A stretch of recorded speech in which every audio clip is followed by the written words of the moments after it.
pasal 18, Lukas pasal 18 ayat 9 sampai 14. Lukas 18 ayat 9 sampai 14 kita akan baca dalam bentuk respon sekian.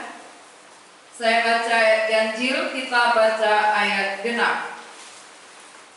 Lukas pasal 18 ayat 9 sampai ayat 14.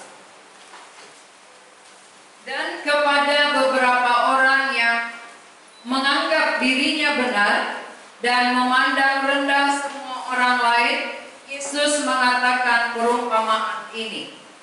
Ada dua orang pergi ke bait Allah untuk berdoa, dan seorang adalah Farisi dan yang lain pemungut cukai. Orang Farisi itu berdiri dan berdoa dalam hatinya begini, Ya Allah, aku mengucap syukur kepadamu karena aku tidak sama seperti semua orang lain. Bukan perampok, bukan orang lalim, bukan pezina, dan bukan juga seperti pemungut cukai ini. Aku berpuasa 2 kali seminggu. Aku memberikan sepersepuan dari segala penghasilanku. Tetapi pemungut cukai itu berdiri jauh-jauh, bahkan ia tidak berani menengadah ke langit, melainkan ia memukul diri dan berkata, Ya Allah, kasihanilah aku orang berdosa ini. Aku berkata kepadamu, orang ini pulang ke rumahnya sebagai orang yang dibenarkan Allah, dan orang lain itu tidak. Sebab barang siapa meninggikan diri, ia akan direndahkan, dan barang siapa merendahkan diri, ia akan ditinggikan. Ya, yang menjadi tema khotbah kita hari ini, Allah yang membenarkan. Saudara-saudara, seringkali kalau orang ditanya, apakah kamu sudah dibenarkan? Apakah kamu sudah diselamatkan? Apakah kamu sudah percaya? Pasti jawabannya sudah. Lalu kalau ditanya, adakah dosamu? Pasti jawabannya tidak. Aku nggak pernah melakukan ini. Aku nggak pernah berbuat itu. Ya, saya pernah melayani 2 orang ibu. Awal kami bertemu, dia langsung bilang begini, kita nggak ada dosa kita kan? Mereka berdua yang cerita, kita kan nggak berdosa. Iya betul, karena dalam hidup kita sehari-hari kan kita baik, kita mau menolong. Ketika orang mau minjam kita kasih, itu berarti kan kita nggak berdosa, kita nggak pernah membunuh. Ya, jadi seringkali orang yang belum diterangi oleh firman Tuhan merasa diri nggak berdosa, merasa diri nggak bersalah. Justru orang yang belajar dengan benar, orang yang belajar firman Tuhan, semakin belajar, semakin dibukakan, semakin banyak belajar, semakin tahu, semakin mengerti keberadaannya, bahwa betapa banyaknya dosanya. Jadi kita apakah orang-orang yang menganggap diri kita benar, atau kita memang sadar saya tidak layak? Kalau lagu kita tadi kan, aku tak layak, itu artinya orang sadar. Tapi orang yang gak sadar, dia kalau ditunjuk salahnya, kalau dikasih tahu dosanya, dia pasti marah. Lalu dia pasti sembunyikan. Jadi 2 gambaran ini adalah gambaran kehidupan manusia.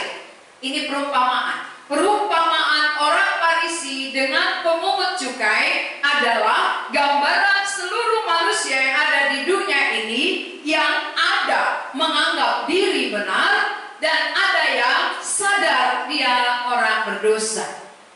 Jadi orang yang Farisi ini datang kepada Tuhan. Mereka sama-sama datang kepada Tuhan. Sebenarnya orang Farisi adalah orang berdosa, pemungut cukai orang berdosa, tetapi tidak menyadari keadaannya. Maka dalam doanya yang dia sebutkan apa? Kebaikan-kebaikannya, kelebihan-kelebihannya. Ini bukan doa namanya, saudara. Kenapa dia bukan doa namanya? Karena dia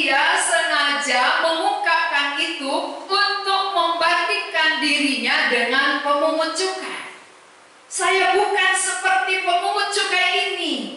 Saya berpuasa, saya berdoa, saya memberi persepuluhan. Jadi semua kelebihan-kelebihan disebut. Saya bukan seperti pemungut cukai. Berarti dengan dia mengungkapkan kelebihan-kelebihan yang ada padanya, dia tidak mengenali siapa dia. Dia tidak tahu siapa dirinya yang sebenarnya. Dalam hal ini sebenarnya dia adalah orang yang sombong, orang yang angkuh, tapi tidak sadar keberadaannya. Maka dia beranggapan, aku lebih daripada pemungut cukai ini. Aku beda dari dia. Kalau seperti ini anggapan kita terhadap saudara-saudara kita, berarti ada kesombongan. Saya sendiri pun sesudah merenungkan ayat ini, saya selidiki diri saya. Ada nggak kesombongan saya? Jangan-jangan saya sendiri sebagai hamba Tuhan muncul kesombongan. Sombongnya di mana? Kalau saya berbanding-banding dengan orang lain, itu sombong. Orang lain berapa yang dia layani ya? Saya berapa? Orang lain berapa jemaatnya? Saya berapa? Ini berarti mulai ada kesombongan di dalamnya tanpa kita sadari. Membandingkan diri dengan orang itu sombong, bukan melayani. Melayani itu artinya apa? Aku dengan Tuhan. Doa itu artinya aku dengan Tuhan. Tapi seringkali kita berdoa supaya didengar orang lain bahwa doa kita itu sangat bagus. Itu sombong. Seringkali kita buat doanya begitu indah. Kenapa? Karena kita beranggapan bahwa yang mendengar doa ini adalah orang lain yang di sekitar kita, bukan Tuhan.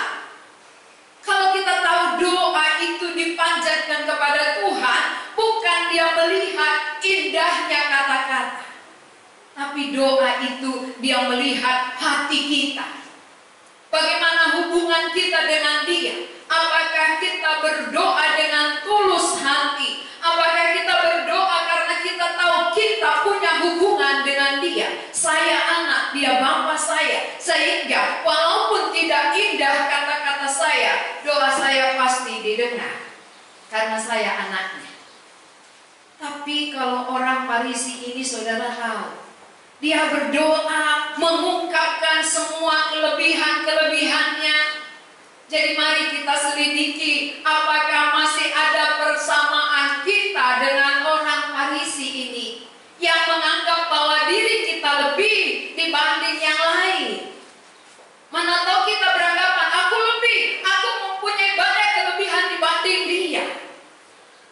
Kalau kita masih menilai diri kita lebih baik dari orang lain, berarti ini bukan ibadah. Ibadah yang benar itu adalah bagaimana hatiku di hadapan Tuhan. Bagaimana aku dalam pandangan Allah, itu ibadah. Bukan bagaimana baiknya aku dibanding dia dan dia. Kalau manusia bandingannya saudara, semuanya berdosa. Kalau manusia bandingan kita baik, ini sama dengan orang yang semua satu kelas ya, di sekolah itu semuanya kurang pintar, lalu dialah juara satu ya. Di antara yang kurang pintar dialah juara satu, lalu itu pun dia bangga. Padahal yang juara satu ini belum tahu baca ya, yang lain-lainnya guru pun tidak tahu. Nah itu satu kebanggaan. Jadi kalau orang membandingkan dirinya dengan manusia yang lain, dengan sesama, berarti di hadapan Tuhan tidak berkenan. Di hadapan Allah itu tidak benar. Itu sama dengan sombong. Mari selidiki hati kita. Adakah kesombongan kita? Lihat kiri kanan kita. Apakah kita masih membandingkan diri kita dengan dia bahwa kita lebih baik? Saya lebih baik dari dia. Saya lebih rajin dari dia. Saya lebih banyak memberi dari dia. Saya lebih banyak berbuat dari dia. Saya lebih banyak aktif dibanding dia. Berarti perbandingan-perbandingan yang demikian itu tidak berkenan di hadapan Allah. Itu sama dengan orang Farisi. Orang Farisi membanding-bandingkan dirinya dengan orang lain. Salah, tidak berkenan. Jadi saudara-saudara, seringkali kekristenan kita pun bisa sama seperti ini. Misalnya, karena kita terlibat di dalam organisasi, kita terlibat dalam semua kegiatan yang ada, kita paling rajin dari semua anggota gereja, maka kita lama-kelamaan menilai diri kita, oh saya lebih. Lebihnya di mana? Saya tidak pernah absen.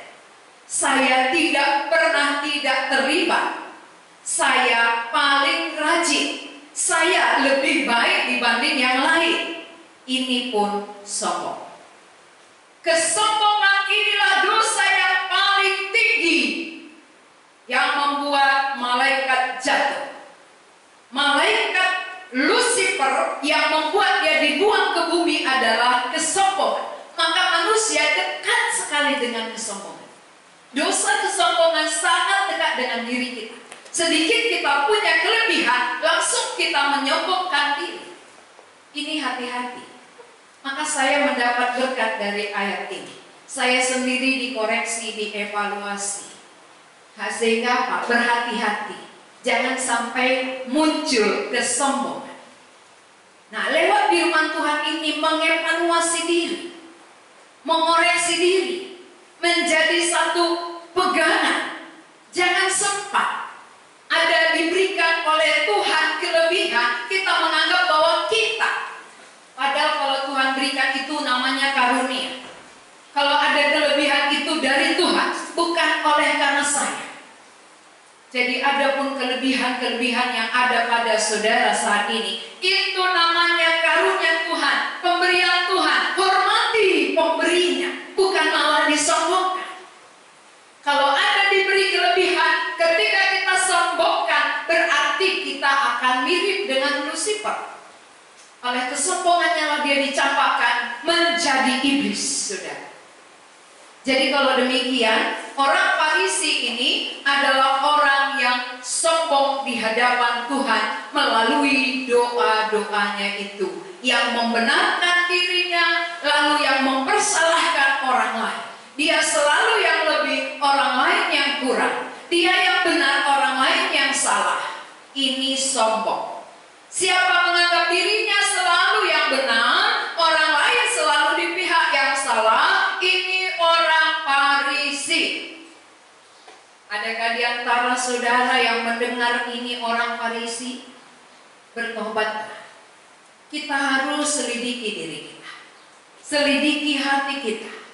Apakah hatiku ini benar-benar tulus di hadapan Tuhan, yang menilai bukan manusia, yang menilai bukan anggota gereja, yang menilai kita adalah Tuhan, pemilik hati yang tidak ada tersembunyi.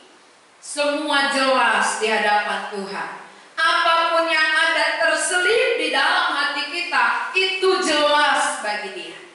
Maka pertanggungjawaban kita kepada Tuhan, bukan kepada manusia, bukan kepada organisasi, tetapi kepada Allah itu sendiri. Allah yang beri, kepadanya kita bertanggung jawab. Allah yang membuat kita lebih, kepadanya kita persembahkan. Pakailah kelebihan yang ada untuk kemuliaan Tuhan, bukan untuk kesombongan. Nah, itulah yang terjadi di dalam kehidupan orang Farisi ini. Saudara-saudara, bagaimana dia menutupi dirinya, bagaimana dia menutupi kekurangan-kekurangannya, kesombongan, dosanya, dengan kegiatan keagamaan. Orang Farisi adalah orang yang paling aktif dalam keagamaan, orang yang paling ketat di dalam hukum-hukum Taurat. Seolah-olah dia paling rohani, dibungkus rapi dengan hukum Tauratnya, padahal dia sendiri pun melanggarnya. Tuhan tidak ingin kita sombong, tapi dia sombong, namun dia tidak sadar akan keberadaannya.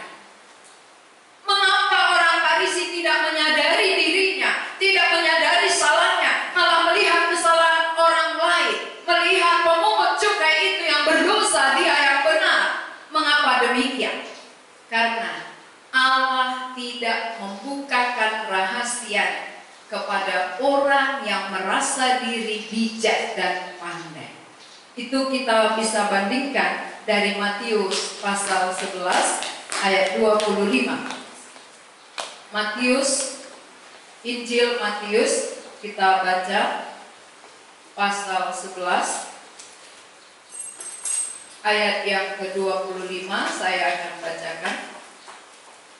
Pada waktu itu berkatalah Yesus, "Aku bersyukur kepadamu Bapa, Tuhan langit dan bumi, karena semuanya itu Engkau sembunyikan bagi orang bijak dan orang pandai, tetapi Engkau nyatakan kepada orang kecil." Di hadapan Tuhan, saudara, orang yang menganggap dirinya pandai, orang yang menganggap dirinya pintar, berarti dia nggak bisa diajari. Orang pintar kan nggak mau diajar, orang bijak nggak mau diarahkan. Orang yang merasa diri bijak, orang merasa diri pintar, tidak dibukakan rahasia Allah kepada dia, maka rahasia Allah tetap tersembunyi, tidak dimengerti.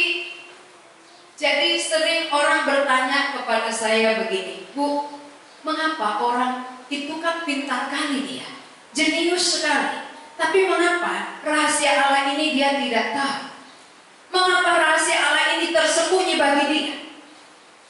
Saya katakan, pintar jenius itu secara umum, tetapi secara Alkitab, secara rohani, yang pintar itu adalah orang yang mau tunduk kepada Allah. Itulah yang pintar. Orang yang merasa tidak ada apa-apanya, orang yang merasa kecil, sehingga orang yang merasa kecil tidak ada apa-apanya, dia butuh Tuhan, dia butuh pengajaran, dia butuh arahan, didikan, sehingga Tuhan bukakan rahasia. Tapi bagi orang yang merasa bijak dan pintar, gak mungkin mau dia ajar, gak mungkin mau dididik, maka rahasia Allah tertutupi, tidak disingkapkan oleh Tuhan.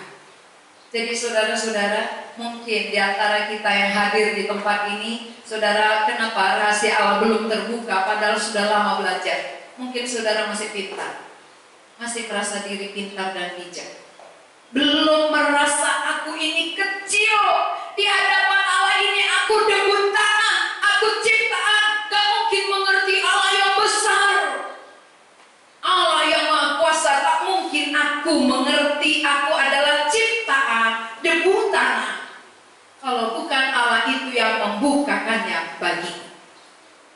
Jadi mengapa saudara sampai hari ini belum tahu rahasia Allah ini? Karena saudara masih bijak, saudara masih pintar, menganggap diri bijak pintar, sama seperti orang Farisi itu. Siapa yang mengakui dirinya, aku tidak ada apa-apanya Tuhan, aku kecil, aku butuh Engkau Tuhan, barulah Tuhan bukakan kepadanya. Tapi orang yang bijak ditutupi rahasianya. Itulah contohnya orang Farisi.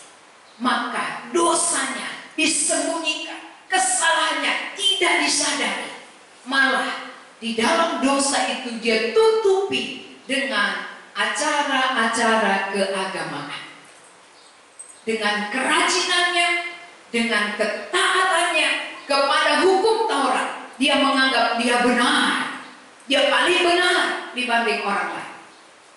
Padahal di hadapan Tuhan bukan itu, saudara. Bukan itu yang membenarkan. Yang membenarkan manusia adalah dari pihak Allah, bukan dari pihak kita. Maka mengapa orang pemungut cukai tadi yang dibenarkan oleh Tuhan? Pemungut cukai ini sadar keberadaannya. Dia memang dijuluki orang lain, dia orang paling berdosa. Tapi bukan hanya oleh karena kata orang, tapi dari pihaknya sendiri, dari dirinya sendiri. Dia sadar bahwa dia memang tidak layak di hadapan Allah. Dia memang orang berdosa yang perlu dikasihani oleh Tuhan. Dia perlu belas kasihan Tuhan. Maka doanya kepada Tuhan, kita perhatikan doa pemungut cukai, beda sekali dengan doa orang Farisi. Pemungut cukai berdoa dari ayat 13. Tetapi pemungut cukai itu berdiri jauh-jauh. Bahkan ia tidak berani menengadah ke langit, melainkan ia memukul diri dan berkata, "Ya Allah, kasihanilah aku, orang berdosa ini." Berdiri jauh-jauh, saudara, ini artinya menandakan ketidaklayakannya. Seringkali kalau orang bersalah kan dia duduk di belakang. Kenapa? Merasa nggak layak untuk duduk di depan, apalagi terlambat. Ketika datang terlambat beribadah, suruh ke depan, dia nggak merasa layak, maka dipilih di pojok-pojok. Nah, orang pemungut cukai ini demikian. Dia di hadapan Allah sadar, aku tidak layak, maka berdirinya pun jauh. Ini kesadaran dari dirinya, bukan dari kata orang, kau orang berdosa, dosamu banyak, kau pemungut cukai, kau pemeras. Tidak. Dari dalam dirinya menyadari siapa dia sebenarnya. Kalau orang yang merasa diri bijak pandai, dikasih tahu pun dosanya, dia malah sembunyikan lagi, dia tutupi lagi dengan hal-hal rohani. Misalnya dengan kegiatan-kegiatannya.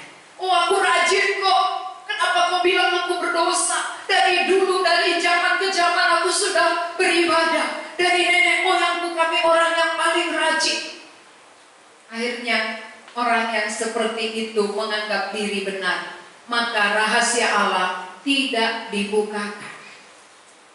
Pemungut cukai merasa tidak layak, berdiri jauh-jauh, dan dia berdoa, "Ya Allah, kasihanilah aku orang berdosa ini." Artinya dia sadar bahwa hanya oleh belas kasihan Allah lah dia bisa dibenarkan, bukan oleh jasanya, bukan oleh kebaikannya, bukan oleh pelayanannya, tapi oleh belas kasihan Tuhan.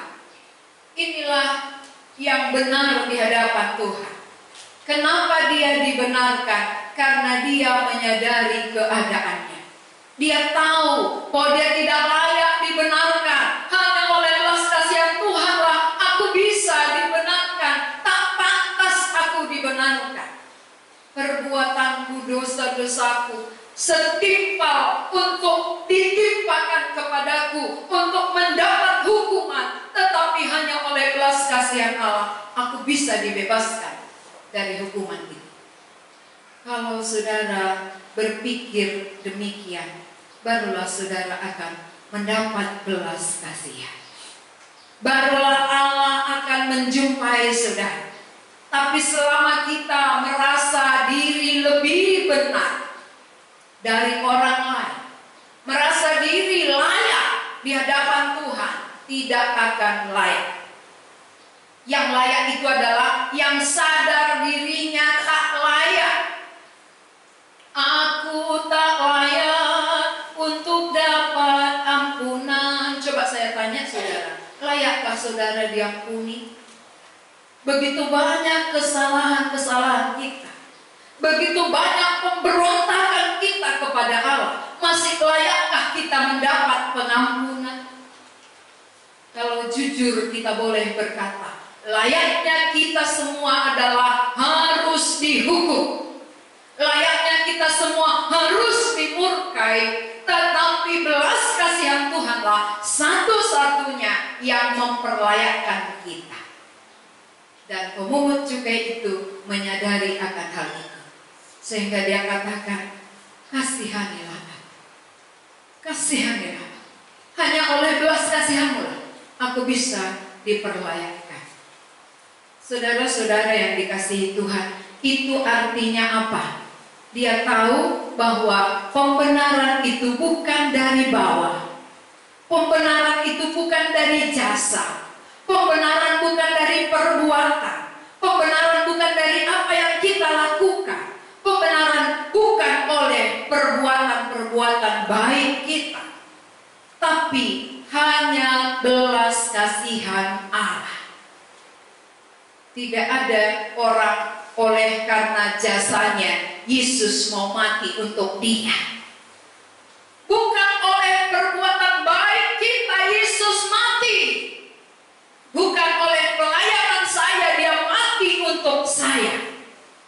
Tidak bisa dibalik. Tapi dia berkorban kepada kita adalah oleh belas kasihan semata-mata. Jadi orang yang sadar dia mendapat belas kasihan, maka balasannya dia mau melayani Tuhan. Itu apa namanya ya?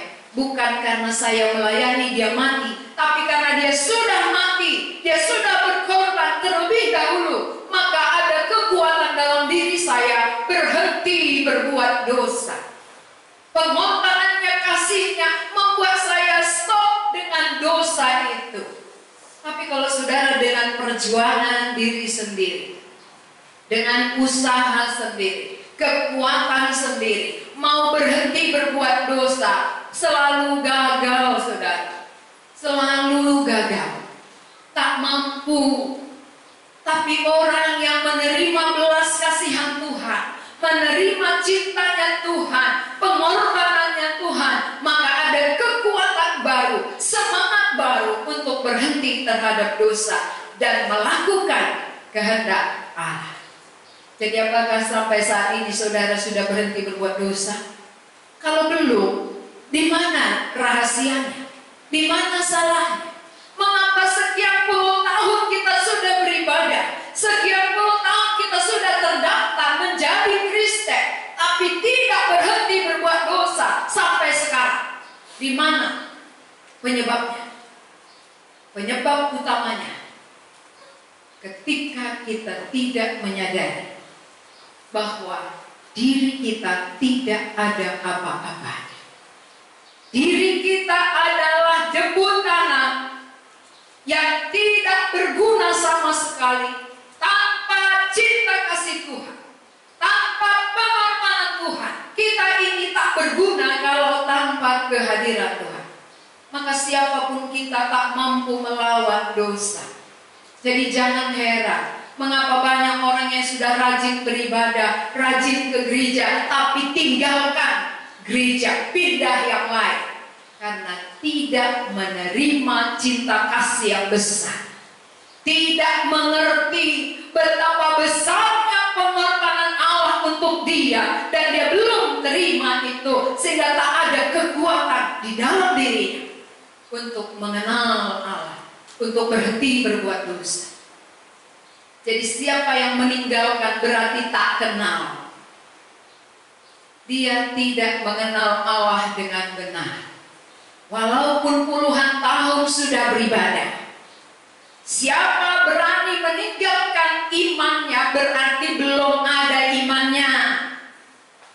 Kalau sudah ada iman, percayanya bahwa Yesus mati berkorban melayakkan dia, tak mungkin dia mau bergeser. Karena tak ada yang mau berkorban untuk saudara dan saya selain Yesus Kristus. Di luar itu tak ada. Orang tua kita belum tentu mau mati untuk kita. Tapi Yesus sebagai bukti dia Allah. Dia pemilik. Bukti dia kasih ada pengorban. Jadi pengorbanannya sudah dibuktikannya.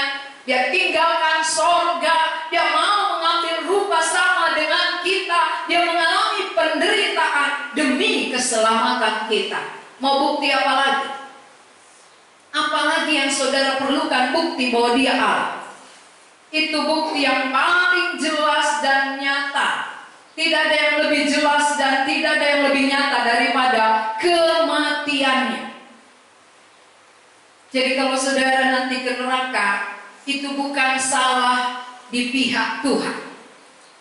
Tuhan sudah buktikan bahwa dia mengasihi semua manusia. Tapi siapa yang sadar dia tidak layak, hanya oleh belas kasihan dia bisa dibenarkan, lalu menerima belas kasihan itu, dia akan diselamatkan.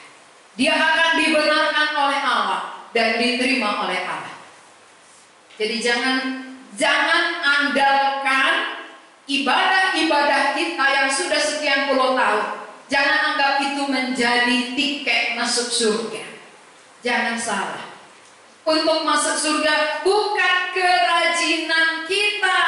Orang Farisi ini adalah contoh paling rajin. Orang Farisi ini adalah orang yang paling tekun terhadap hukum tapi dia tidak dibenarkan. Ini gambaran kita. Jadi bukan oleh karena saya, perbuatan saya, kerajinan saya, pelayanan saya, bukan. Oleh belas kasihan. Kapan saudara mengerti itu? Kapan saudara sadar? Oh, saya hanya oleh belas kasihan Tuhan bisa dibenarkan, bukan oleh semua yang saya kerjakan ini. Sejak kapan saudara menyadari ini? Kalau belum pernah menyadari, hari ini sadari bahwa pemungut cukai sadar keberadaannya. Jadi di hadapan Tuhan sebenarnya tidak membeda-bedakan manusia. Orang Farisi, pemungut cukai, di hadapan Allah sama. Samanya di mana? Sama-sama berdosa. Perbedaannya di mana? Satu menganggap diri benar, satu sadar tidak layak. Lalu siapa yang dibenarkan oleh Tuhan? Ayat 14, mari kita perhatikan. Aku berkata kepadamu, orang ini pulang ke rumahnya sebagai orang yang dibenarkan Allah, dan orang lain itu tidak. Berarti yang membenarkan adalah dari pihak Allah. Allah yang membenarkan pemungut cukai dan tidak membenarkan orang Farisi. Allah, bukan dia. Kalau orang Farisi tadi dia menganggap dirinya benar, tapi Allah katakan dia tidak dibenarkan. Pemungut cukai layak mengatakan aku layak dihukum. Oleh karena itu belas kasihanilah aku. Aku tidak layak mendapat pembenaran hanya oleh belas kasihanmu. Maka Tuhan Yesus katakan engkaulah yang dibenarkan. Jadi saudara-saudara yang dikasihi Tuhan, kita semua sama di hadapan Allah. Kita sama-sama berdosa. Orang yang rajin dengan orang yang kurang rajin sama di hadapan Allah, sama-sama berdosa. Lalu pembenaran juga sama. Pembenaran itu juga adalah dari pihak Allah yang membenarkan. Siapa yang dibenarkan? Yang sadar dia tidak layak. Sadar dirinya tak layak. Sadar dirinya bahwa hanya oleh belas kasihan Tuhan aku bisa dibenarkan. Maka tidak ada jasaku sedikit pun. Tak ada. Sedikit pun tak ada jasa kita. Ingat itu. Itu harus digaris bawah. Tak ada dari manusia, semata-mata oleh belas kasihan Tuhan. Jadi keselamatan itu dari Tuhan, pembenaran itu dari Tuhan. Lalu bagaimana kita mendapatkannya? Bagian kita menyadari diri. Sadar kita siapa? Saya orang berdosa. Saya orang yang tak layak. Saya perlu belas kasihan Tuhan. Jadi kalau demikian saudara, hari ini bukalah mata kita. Buka mata lebar.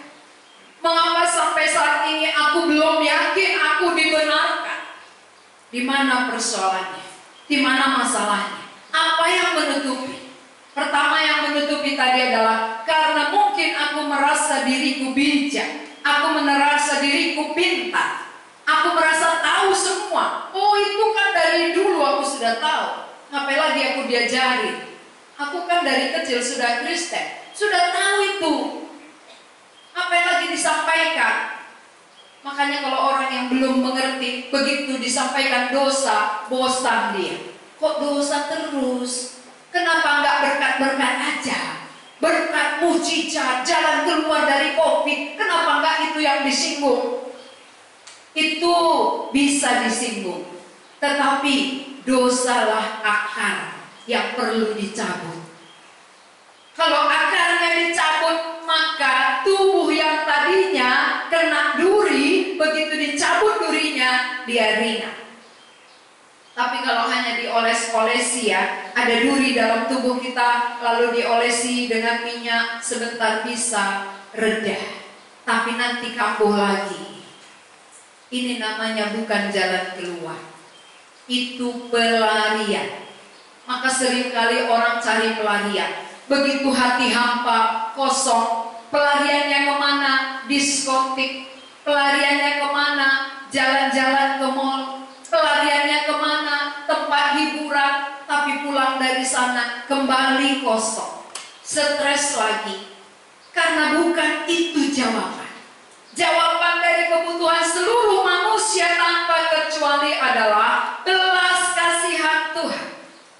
Allah hadir, Allah membenarkan. Orang yang dibenarkan pasti jiwanya disegarkan.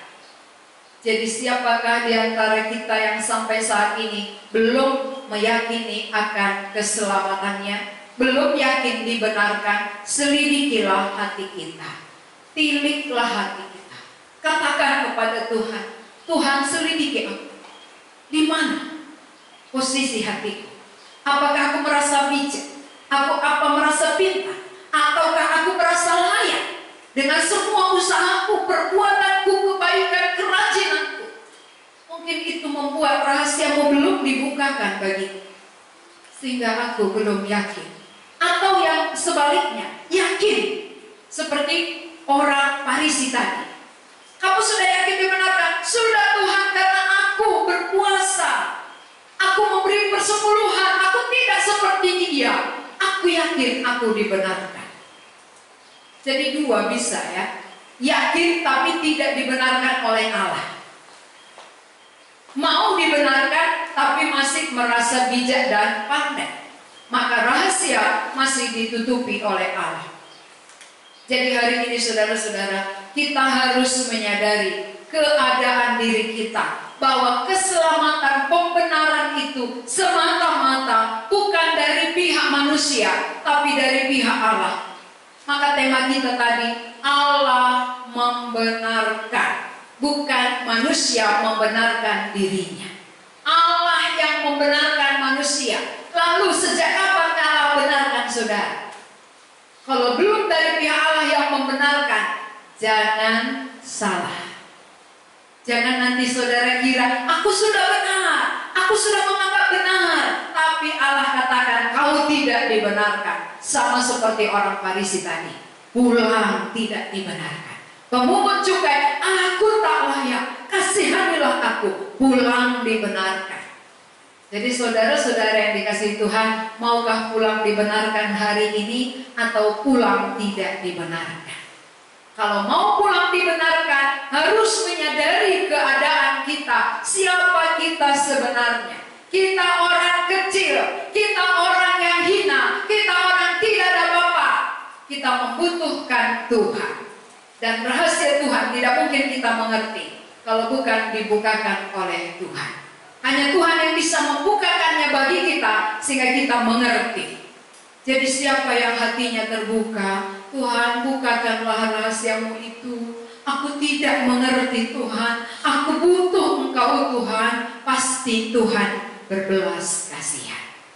Tapi kalau saudara katakan, aku sudah layak kok, karena aku sudah rajin dari dulu sampai sekarang, gak pernah ketinggalan, udah banyak kulakukan kegiatan, udah banyak sumbanganku ke gereja. Nah kalau itu dasar saudara, maka pulang tidak dibenarkan. Karena yang membenarkan adalah Allah itu sendiri, bukan oleh jasa-jasa kita, tetapi oleh belas kasihan Tuhan. Jadi saudara-saudara yang dikasihi, apakah masih ada perbandingan-perbandingan saudara dengan yang lain? Kalau penilaian kita lebih baik dibanding yang lain, itu salah dalam pandangan Tuhan. Itu sombong.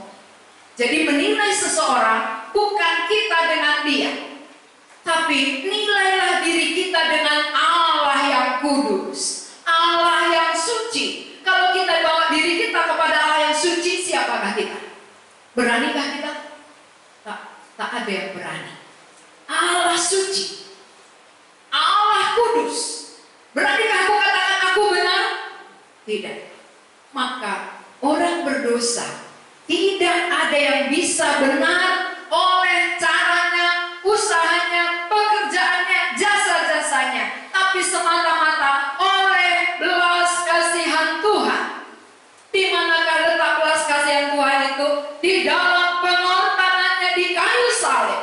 yang sudah mati. Itulah belas kasihan Tuhan. Maka siapa yang menerima pengorbanan itu, dia dibenarkan oleh Allah. Sekali untuk selama-lamanya. Dan saudara yang sudah dibenarkan, selidiki kembali hati saudara. Mana tahu sekarang sudah mulai berbanding-banding lagi dengan orang lain. Membandingkan diri kita dengan yang lain. Aku lebih baik, aku lebih pintar dari dia. Kenapa dia yang tampil, kenapa bukan aku? Ini pun sombong. Di hadapan Allah, aku dengan Tuhan. Selidiki hatiku. Apakah hatiku benar-benar murni? Apakah hatiku benar-benar tulus? Mau percaya kepada Tuhan? Mau mengasihi Tuhan karena dia sudah mengasihi aku. Mau melayani Tuhan karena Tuhan sudah melayani aku. Itulah iman yang benar. Jadi mari kita kembali pulang ke rumah masing-masing dengan menyelidiki diri kita. Mari kita berdoa. Tuhan, kami mengucap syukur kepadamu untuk firman-Mu, bagaimana orang Farisi membenarkan diri, tetapi Tuhan menolak dia. Banyak di antara kami juga demikian. Ketika kami merasa diri lebih benar dibanding orang lain, Tuhan tidak menerima kami. Karena orang yang tidak layaklah yang diampuni oleh Tuhan. Sama seperti pemungut cukai, merasa diri tidak layak. Dia mengharapkan hanya belas kasihan Tuhan saja, membenarkan dia. Tolong kami Tuhan, supaya kami juga sadar keberadaan kami. Siapakah kami sebenarnya?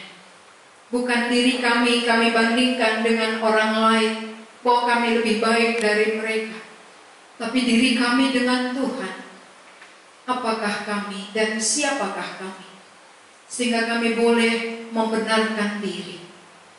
Tidak ada satu manusia pun yang dapat membenarkan diri. Karena kami dibenarkan dari pihak Allah. Bukan oleh jasa kami, bukan oleh perbuatan baik kami, tapi semata-mata oleh pengorbanan. Tuhan, Roh-Mu yang kudus yang bekerja, membukakan rahasia-Mu ini bagi kami, supaya rahasia yang selama ini tertutup boleh dibukakan, sehingga kami menyadari keberadaan kami dan kami boleh dibenarkan. Terima kasih Tuhan. Dalam nama Tuhan Yesus kami berdoa. Amin.